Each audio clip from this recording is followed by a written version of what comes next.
But here's the rule. On their own, each of these systems could be dismissed as convenient. Together, they form a surveillance organism. And the organism doesn't forget. Once your data is centralized, it can be stored indefinitely, cross-referenced instantly, and interpreted however the system wants. A cough during a pandemic becomes a health alert. A late bill becomes a risk score. Politically charged message becomes a red flag. A 3 a.m. walk becomes suspicious activity. A wrong location becomes geo mismatch.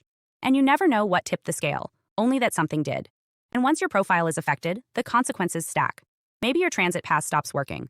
Maybe your job application goes missing. Maybe your search results change. Maybe your digital payments slow. Maybe your content is throttled.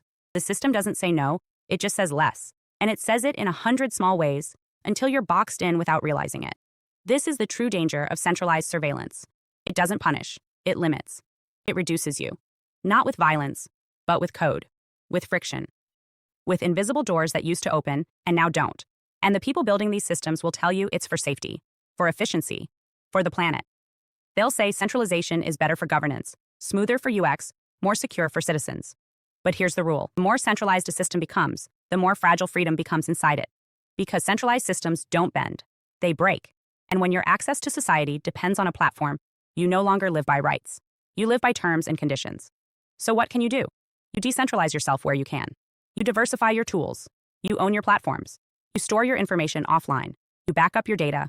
You practice analog skills. You memorize what matters. You disconnect your identity from apps that want to absorb you. And most importantly, you stay alert.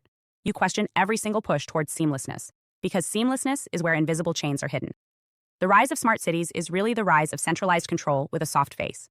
And if we don't push back now, we'll find ourselves inside a city that doesn't feel authoritarian, but behaves like it is. You won't be told to comply. You'll just realize one day that you can't move until you do.